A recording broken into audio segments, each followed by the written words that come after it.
Good afternoon, everyone, and it's great to be doing this in person, if for no other reason than I don't have to remember what's become the most common phrase in the English language: you're on mute. It's also an interesting setup. I think they put the chairs far enough back so that if you feel like throwing tomatoes or hazing, you'll need a good baseball arm to do that. But and the last time I looked, the Phillies were up on the Padres. So anyway, it really is great to be here, and I can't thank you all enough for coming. We have a few special guests. Leonard Diniger is here from the President's Office. Dave Ryan is here from the Anschutz Foundation. Dave, welcome. Happy to have you here. Tom Greneau is here from University of Colorado Hospital, the CEO of University of Colorado Hospital, and is a great partner of ours, and we're glad you're here. Thank you. The State of the Campus address is a chance to tell a story about not only where we've been, but also to try to think about our next chapter. For the last several years, that story has been largely dominated, in fact, in some ways totally dominated by COVID and a whole host of challenges that came along with that. I would say that I believe that throughout that time, we have stood as a force for good, a beacon of light, and a reason of hope. At last year's address, I focused on what we call the endless possibilities and boundless potential of what happens when bright minds come together and spark innovative new ideas. While many great challenges are still with us and will undoubtedly face new and deepening ones, this year I want to take an opportunity to tell a different story, your story. I'd like to shine the spotlight on you and share some of the thousands of stories that creativity, healing, and service that only happen at CU Anschutz. Through these stories, we see faculty, students, and staff turning possibilities into reality for the benefit of health and medicine and for those that we serve. Our story as a campus is one of leaders, problem solvers, innovators, heroes, change makers, and mentors.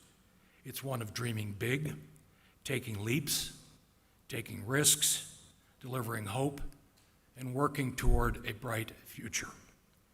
Each of us is part of something special here, something powered by extraordinary people and ambitious ideas. I hope as we share some of your stories, you'll take great pride in being a part of that. None of us are the same people we were a year ago, or even 2 or 3. Neither is CU Anschutz the same place.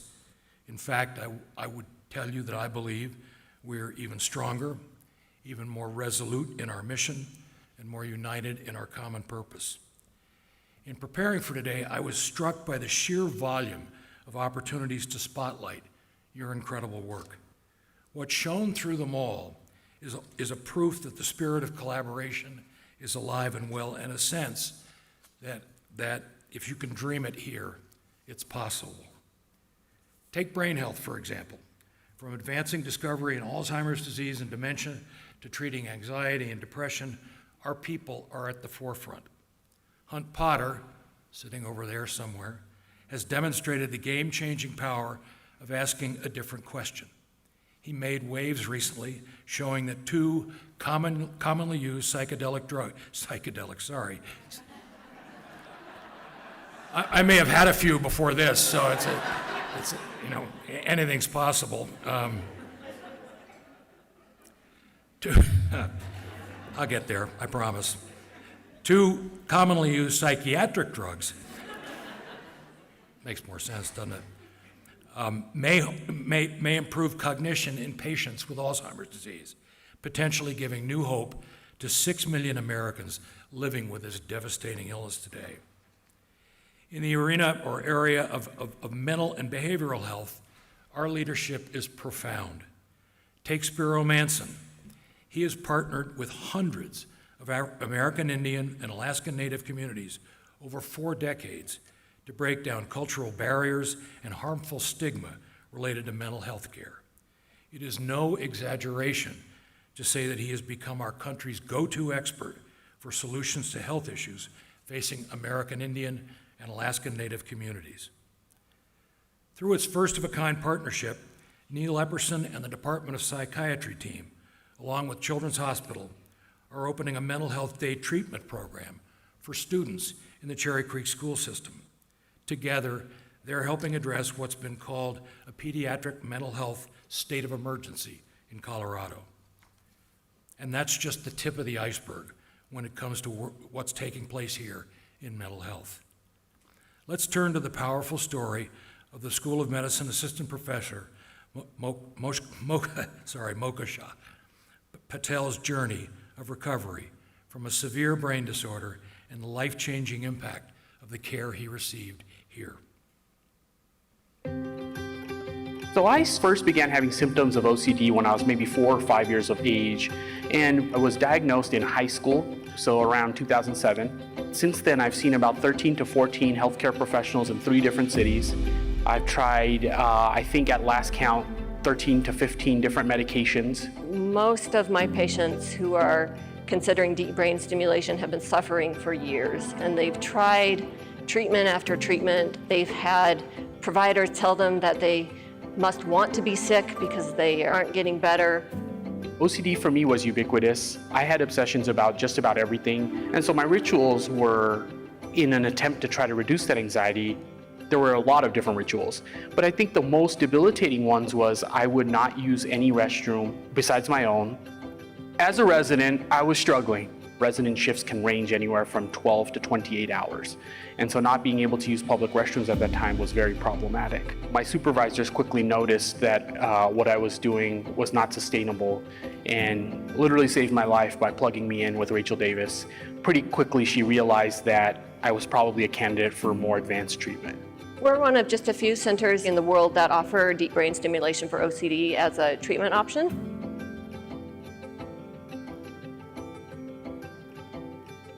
Programming is an intensive process as it exists now. I meet with my patient for 3 days in a row, and we try hundreds of different settings. And by adjusting settings, you can activate different electrode contacts. By doing so, you're stimulating slightly different areas of the brain. When you're stimulating the right contact at a good combination, patients tend to feel an improved mood, lessening of anxiety, improved energy, and for many, this is the first time they've felt better in years and years. The emotions range from sadness to giddiness to feeling like you could conquer the world to anxiety, and we had to find a good set of stimulation settings that really helped me uplift my mood but also deal with that anxiety and the OCD better.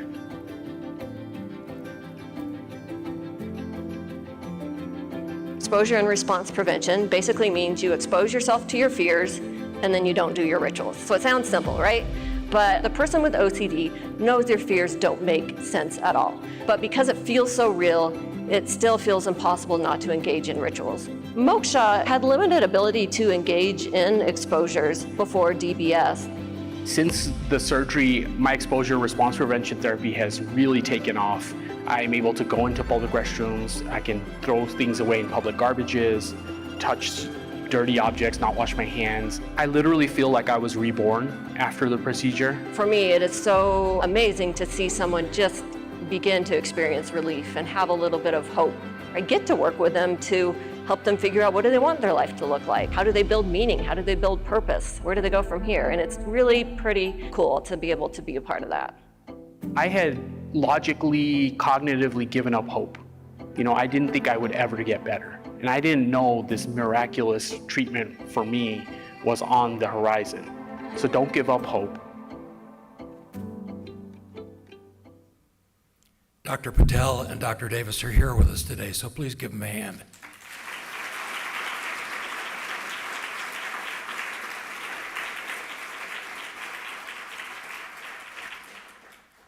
That story really illustrates the power of the possibilities available on this campus and the transformational care that we deliver.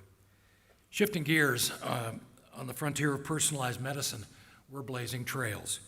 Last year we talked about leveraging big data and increasing investments in bioinformatics to drive innovation, and we've wasted no time in getting started. Since Melissa Handel joined us as our first Chief Research Informatics Officer, her team has built valuable connections among our many data sources. and they've worked at lightning speed to unlock some of the mysteries of long COVID, developing the largest publicly available data set in U.S. history and using machine learning to be able to identify potential long COVID in patients before they're even diagnosed. This summer, the School of Medicine launched a new Department of Biomedical Informatics to connect basic science and medicine with clinical and translational scientists. Founding Department Chair Casey Green is leading the search for new healthcare solutions, using big data to improve patient outcomes and address disparities.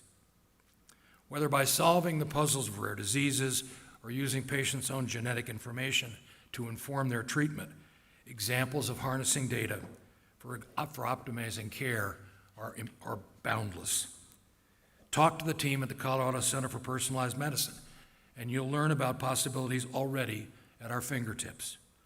By examining drug-gene interactions, Christine Aquilante and David Kao and their team help ensure the right drugs get to the right people, and as importantly, help providers prevent those with certain genetic variations from receiving drugs that could have life-threatening effects.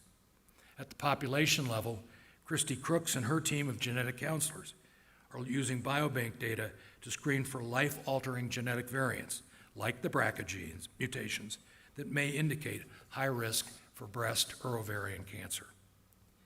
It is our rich network of multidisciplinary talent and resources that enable us to deliver highly tailored, patient-centered care. Together with our two top-ranked affiliate hospitals, we are bringing the latest and best that modern medicine has to offer to those that we serve. And we're fueling a virtuous cycle of research from bench to bedside and back to bench. The ability to apply the latest research and cutting-edge clinical trials to care our patients receive here every day is in fact the hallmark of our academic medical campus. Let's hear from one of our patients now, Mark Koenig, who has benefited from the next generation of therapies tested right here, new treatments that are changing the standard of care and changing lives for the better. The plan that we had was now blown to smithereens because of all the unknowns. Until you begin to understand this disease, it's like there's just a black cloud, a fog, just hanging there. I had the flu, got on medication, seemed to recover, but the lymph nodes were swollen because of the flu and didn't seem to go down. When I went to see the hematologist, they did blood work and basically provided the diagnosis of chronic lymphocytic leukemia.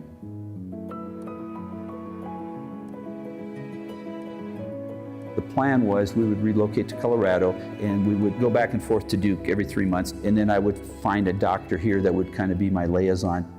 Once we got here and I met Dr. Kamdar, we walked out of the room and said, we don't need to go back to Duke. This doctor is on top of it. Mark and Dr. Kamdar just hit it off, and they were like eye to eye, nose to nose, discussing what's happening in the world of CLL, that it was like, we're gonna be great here. Prior to 2014, patients with chronic lymphocytic leukemia were historically treated with chemotherapy.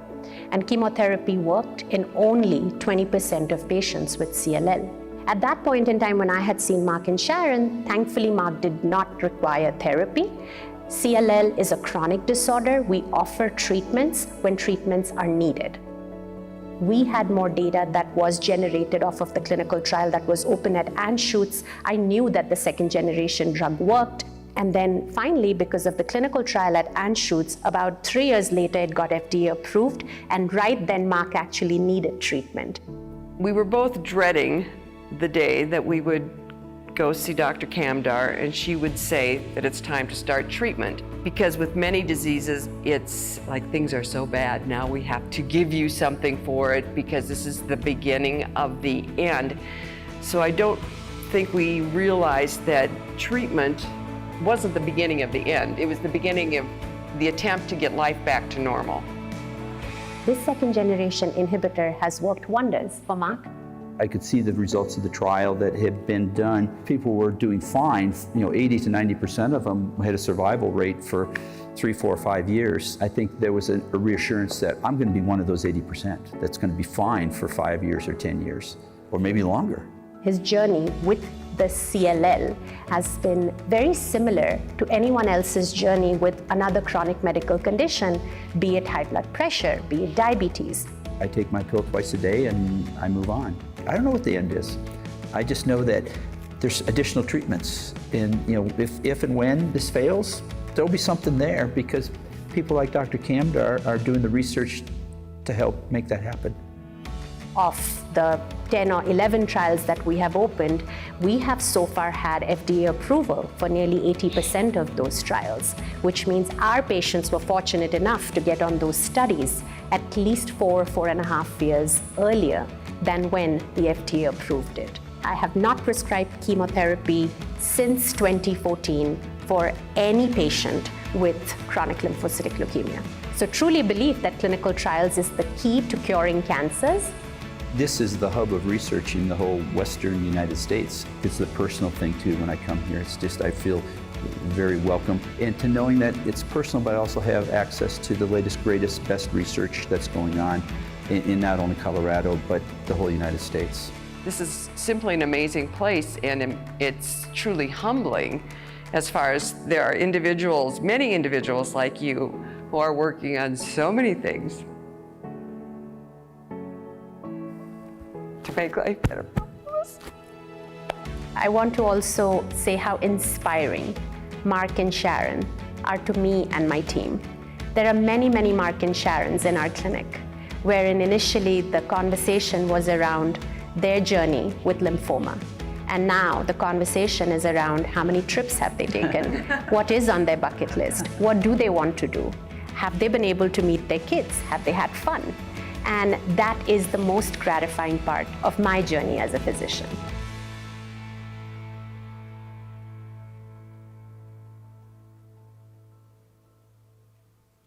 I get a chill every time I see that story.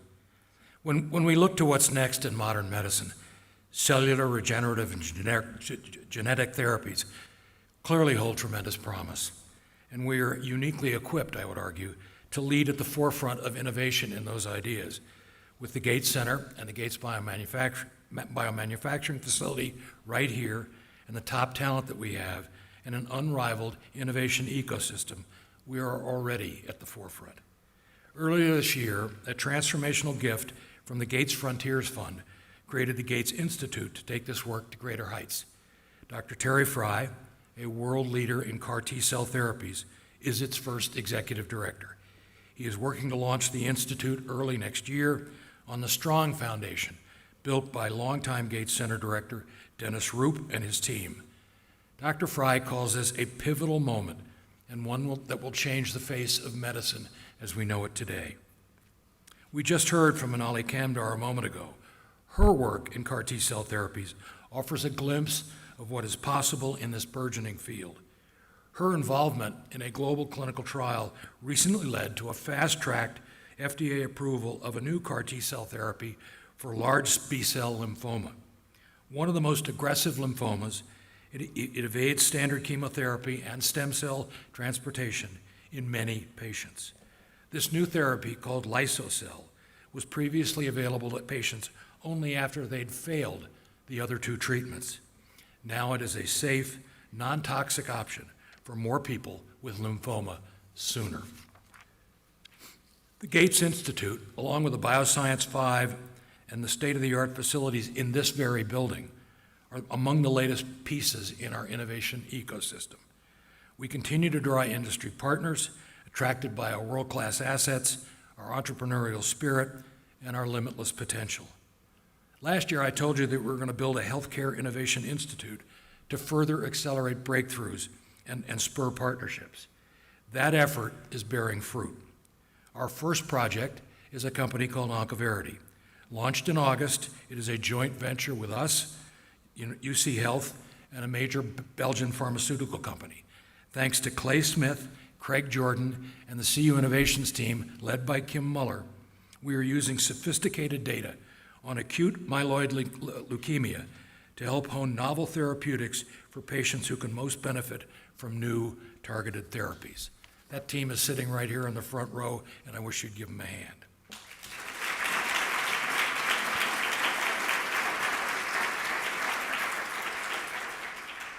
Clay even clapped a little bit for himself, which is, it's okay. We're okay with that. Furthering the drug development is our Center for Drug Discovery in the School of Pharmacy, where Dan LaBarbera and his team are using our custom robotic system that cuts screening time in half for thousands of potential new and repurposed drugs for a host of diseases. Together with academic and industry partners, they're speeding next generation drugs from research bench to clinic and to the market. Our academics are also home to innovation and creativity, and you can see it among our faculty and the bright future leaders who choose Anschutz for their education. The School of Dental Medicine is leading in high-tech simulation, with Dean Kasselbaum's focus on preparing students with hands-on experience. With a 6-to-1 student-to-faculty ratio, our dental trainees have the privilege of working closely alongside faculty leaders and benefit from state-of-the-art equipment and facilities. The School of Medicine drew nearly 11,000 applicants for its 184 slots in last year's class. Our branch campus at CSU welcomed its second cohort of students, continuing that program's strong start. And Dean John Riley welcomed 3 exceptional faculty as department chairs: Heidi Ford in pharmacology, Vineet Chopra in the Department of Medicine, and Myra Miramoto in family medicine. We're lucky to have all 3. Speaking of leadership transitions, the School of Public Health, Colorado School of Public Health, Dean John Samet announced in June that he'll be stepping away from his role as dean while remaining on the faculty. Our third and longest-serving dean of public health, Dr. Samet elevated the school into the top 20 graduate schools in public health in the country and grew research to over $31 million annually. We commend him for his tireless leadership throughout the pandemic, which both spotlighted the Colorado School of Public Health as a state asset and spotlighted public health as an essential field. Graduate School Dean Dave Engelke also announced his plans to retire early next year after leading our cross-campus school for nearly 7 years. Over his tenure, applications to our graduate programs doubled, with emphasis on increasing trainee diversity and building our faculty. We thank him for aligning our offerings with the needs of the scientific community and increasing our national standing. The Skaggs School of Pharmacy and Pharmaceutical Sciences is leading in research and innovation, in addition to launching the Center for Drug Discovery and speeding progress in pharmacogenomics. Dean Ralph Altieri and his team completed the final stages of a research pharmacy this spring. Located right here in this building, this pharmacy centralizes support services and regulatory compliance for outpatient clinical trials that are going on right on this campus. And in the College of Nursing, Dean Eli Provencio Vesquez is making progress on plans to double its size to fulfill the need for skilled nurses in Colorado and around the country. A new partnership with Fort Lewis College in Southern Colorado is part of that progress, and I'll talk to you about it in a second. In each of our schools and programs, we are attracting driven students with a passion for making an impact. And as I mentioned last year, we are working to enhance the student experience to better serve the best and the brightest and help them make the most of their training here. Students like Reza Dato, an Army veteran, Colorado Air National Guard captain, and certified nurse, who is the first CU nursing student accepted in the Center for Combat Research Scholar Program. As she works toward her master's degree in our veteran and military healthcare program, Dato will collaborate with renowned clinician researchers focused on caring for military populations. In particular, she'll focus on suicide prevention, which we know is a growing problem in the military and in our society. And students like Byron Irish, while a fourth-year student, he put his training to work at the Dental Team Care Clinic with a patient, Ronnie Chavez. Ronnie had endured a lifetime of dental problems and embarrassment before finding his way to our clinic and an affordable treatment plan. Over 6 months, Irish transformed Ronnie's smile, fitting him with dentures and addressing his pain. Ronnie is now a proud advocate of our dental clinic, crediting our campus with literally life-changing care. It's clear our students are courageous and driven, like Cameron Bean, who we'll learn about now.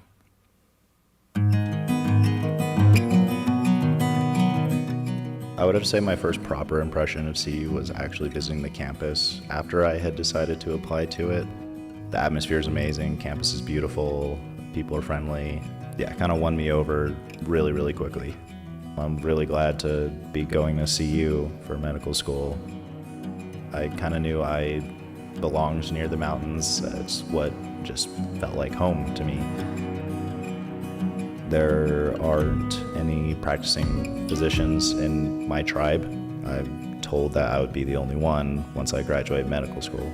Being Native, you definitely don't see a lot of other Native students in really whatever institute of higher education that you're in. Through this whole process, I just kind of have recognized that a lot of people do get filtered out, and I do think that's kind of a problem. I do kind of recognize that I'm representing Native students in that healthcare setting. And I also recognize that maybe there's a lot that I can do to help others get along this path. I don't think it'll be enough for me to just have my career as a physician, to just call myself doctor and be done with it. I'm ready to reach out and offer help with people finding their way to med school. And, I can't wait to see the second practicing physician in my tribe, or third. I want to be there for all of it.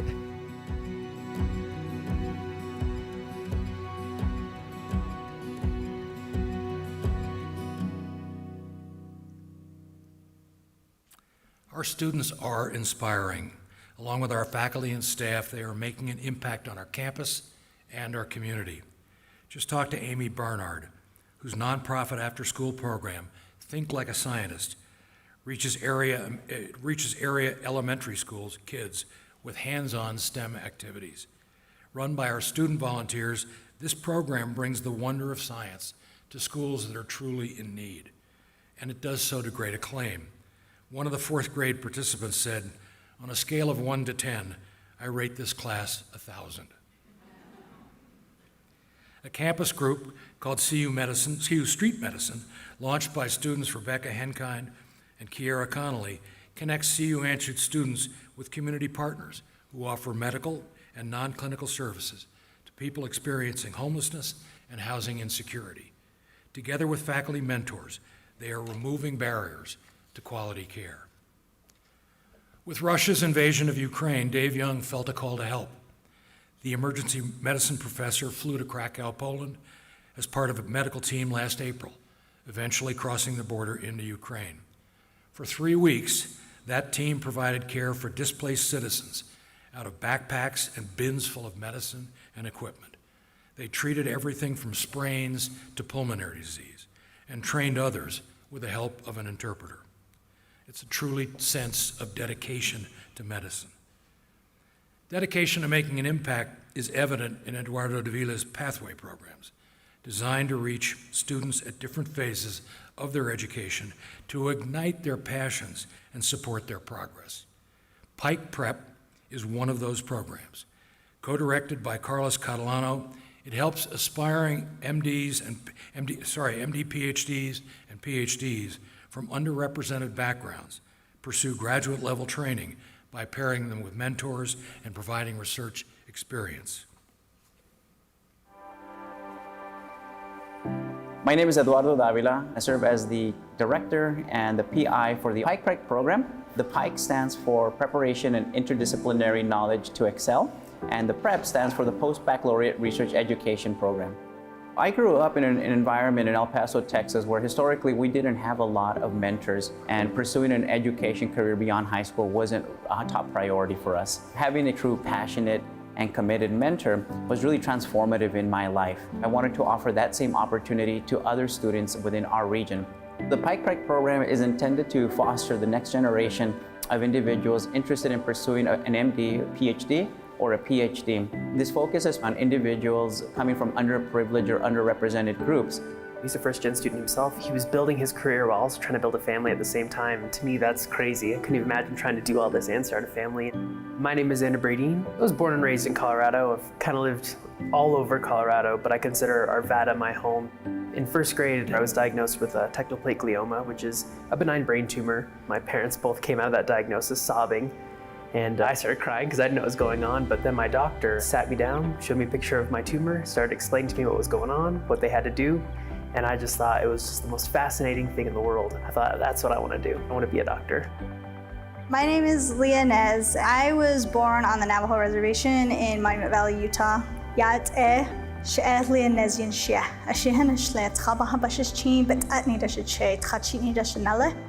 I work in Dr. Katrina Claw's lab. We look at the bioethical impacts that DNA research might have amongst Indigenous communities. Being in a lab setting with a lot of Indigenous people in person is very impactful. You don't see a lot of Indigenous people in science, and Dr. Claw and her community are working to change that. A lot of individuals coming from underrepresented minority groups don't necessarily have role models to guide them or introduce them to the field of biomedical research. Mentorship is the only reason I'm here today. I'm the first person in my family to even attend a four-year university, let alone pursue higher education. So this process, navigating it by myself, has been very difficult. I don't think anybody can get anywhere without mentorship. To be completely honest, Pike Prep has like a really good foundation and groundwork that mentorship is actually one of the keys to success. Pike Prep is super beneficial because we have our graduate student mentors, we have our lab mentors, and we have these other people in this program that are just dedicated to making sure that we have successful applications to grad school. There's people teaching us how to network. These are skills that you gain slowly over time, like working in research, but this is a program that's kind of accelerated and very personal. They're really helping us get to this next step. Pike Prep is helping me get into a program that's going to help me pursue what I want to do in the future.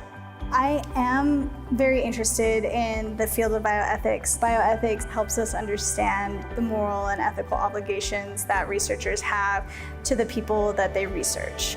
I work in the overlapping space between studying T-cell lymphoma and studying immunotherapy. My passion would be going into studying immunotherapy being used for brain tumors and brain cancers. Our current prep scholars are simply amazing. Each of them has such a wonderful backstory of obstacles that they've had to overcome just to be able to pursue their dreams. Watching them evolve over the course of the 1 year, seeing who they started off as and seeing how mature scientists they've become is incredibly rewarding. For me, I've found that pursuing something that you love to do or that you would be very proud to be a part of is more important than anything, because at the end of your life, when you're looking back at what you did, it's not about the money, it's not about the prestige or the nice things you had, it's about that you influenced the world in a greater way than just yourself.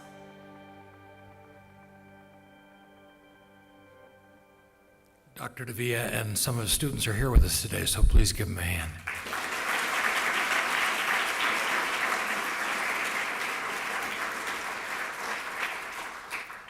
For all of our students and employees, we are committed to making our campus the most welcoming and inclusive place it can possibly be. Last fall, Stephen Burton and volunteers opened the CU Anschutz LGBTQ+ Hub. The hub organizes pride events in June and October, including Spirit Day activities, which will occur on the campus tomorrow.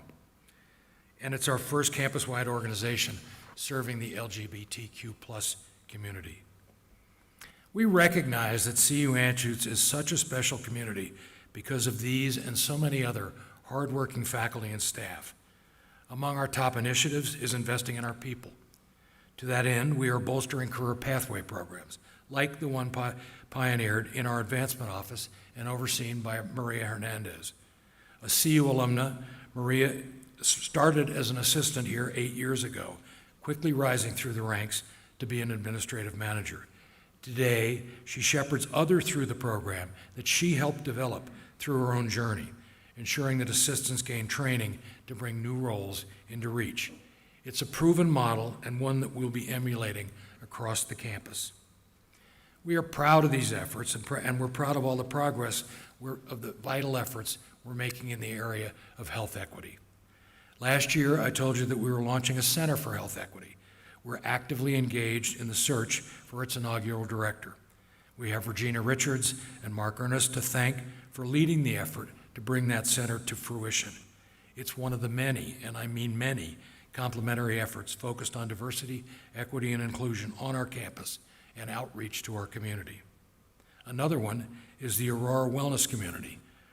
Headed by longtime Colorado innovation leader Lisa Neal Graves, the partnership will focus on improving access to care and services like housing, food security, and community entrepreneurship for people and families in the zip codes surrounding the campus, 3 of the most impoverished zip codes in the state of Colorado. Our thanks go to Dean Riley and Dr. Ann Fulbrigge, who led the efforts to create this vision. These are just some of the many community-serving initiatives and partnerships underway from the campus.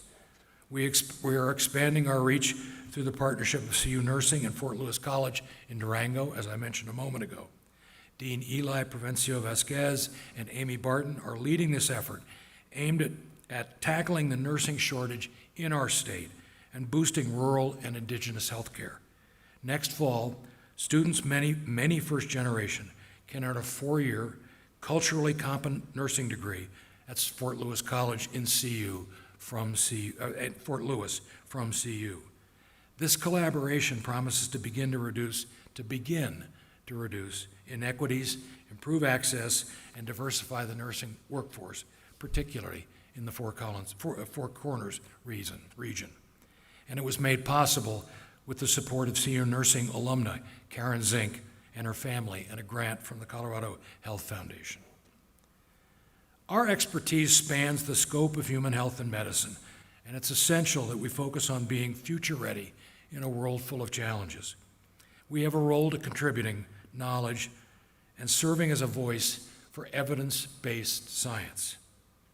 Whether the issue at hand is gun violence, our changing climate, the opioid epidemic, or access to reproductive health care, we are committed to bringing all we can to help shape that future. Consider Emmy Betts' work to curb the gun violence epidemic through the Firearm Injury Prevention Initiative. She is out in our community sharing practical ways to stem the alarming numbers of gun-related deaths and injuries in Colorado and in the West. One example is her Safety and Dementia program that helps people in cognitive decline and their caregivers make decisions about gun safety and storage. We know that climate change has profound implications for human health, equity, and access, and the practice of medicine. Our faculty are spearheading new approaches to climate-informed care. In the School of Medicine, Jay Lemery and Rosemary Rochford co-founded a first-of-its-kind climate and health program to educate health professionals on urgent global crises impacting human health. Lemery was named the inaugural endowed chair in climate medicine last month, which will further propel our leadership in this fast-growing area. On these and so many other complex challenges, you are making an impact. Your work keeps CU Anschutz on an upward trajectory, attracting research funding and inspiring philanthropy to advance our mission. Financially, we are in a position of stability and strength. We owe a great debt of gratitude to Executive Vice Chancellor and CFO Terry Carruthers and the dedicated teams across our campus who have kept our institution moving forward. Let's hear from Terry now. As we come to another state of the campus, always a time of reflection, personally I look back on how we all share a passion for this campus and our work, especially given the last 2.5 years. Despite the challenges, we created amazing partnerships, connections, respect, and teamwork across this entire campus. We grew through adversity far beyond names on email signatures. In my role, I have 2 overarching goals. First, work with our schools and the campus units to keep us in the black financially. That's a goal we consistently meet, and last year was no exception. With growth in research and revenues, steady enrollment, and a strong showing from philanthropic partners, we are in a place of strength. Second, bolster the ability of our faculty, staff, and their teams to fulfill their own missions by providing broad-based back-of-the-house support, including financial and budgetary oversight, HR, grants management, physical infrastructure, safety, and more. On the screen, you will see many of the faces who, along with our undeniably heroic clinical providers and teams, tirelessly never asked why. They all just showed up night and day and figured out how. We all pulled together to show that something positive and good could come out of such a challenging period. And as we move forward together, we are stronger for it. Together, we managed to preserve people's jobs, provide financial support to save more jobs, and remain audit-worthy always. Offer unique human resource options, Care.com resources, and manage the various federal and state leave mandates. Keep facilities clean, safe, and operational. Communicate campus updates amid rapidly changing circumstances. Provide top-notch information technology connections. Procure safety equipment when there was none. Ensure the highest level of environmental and physical safety and security. Provide daily campus safety screening and monitoring data, which never before existed. And importantly, offer flexibility and emotional support to our teams and their families, all on top of our day jobs. In these and so many other areas, we have the support of Chancellor Elliman, the VCs, deans, and others who give us the latitude to do what we need to do to keep CU Anschutz in the black and support our people and mission. We all have big parts to play in the continued success of this campus. Has it been easy? Definitely not. Is it a labor of love and passion? Always. We are sending every one of you our heartfelt appreciation, more gratitude than words alone can say. Together, we are the University of Colorado Anschutz Medical Campus. I hope you take great pride in all you do to make our campus someplace truly special. Thank you. Thank you, Terry. We'd also like to give a special thanks to the CU Anschutz COVID-19 Task Force, a group of 55 faculty and staff spanning many offices and departments, which has met, I can't tell you how many times, behind the scenes to keep our campus moving forward over the last 2.5 years. And you see some of their pictures here. While our financial picture is bright, we do face some very real challenges that we must not lose sight of. While we have learned a great deal through the pandemic, there is still obviously much to be done, both to understand the long-term effects and to address the disparities that COVID laid bare. And we have a role to play on both fronts. As the cost of care continues to increase to unsustainable levels, we have an obligation to find ways to not only decrease cost, but to increase access. The explosion in telehealth, e-consults, remote patient monitoring, and other creative solutions have laid the foundation for continued innovation.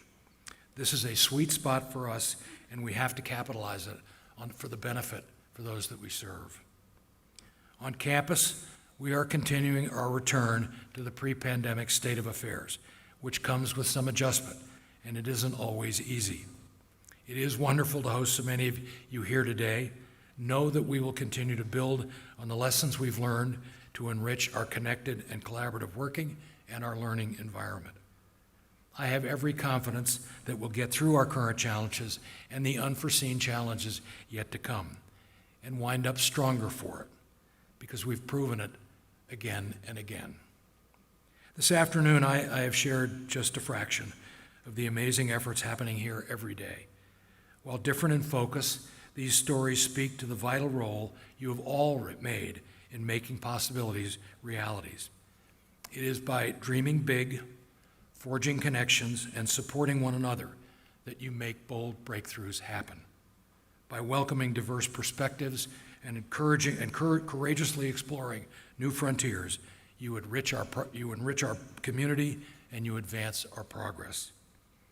I started today by telling you that our story at CU Anschutz is one of extraordinary people doing remarkable things. I hope that you felt that with those stories and leave here knowing that you are the essential part of our history and our future. Make no mistake, our story has not unfolded by chance. It takes vision, hard work, commitment, and resilience. Indeed, it takes an uncommon determination to turn possibilities into reality and to bring new ideas to reach. The credit for that amazing story goes to you. Thank you for all you do to keep Anschutz at the forefront as we head into our next chapter. We can all try to imagine what comes next, and we have much to look forward to. Thanks very much.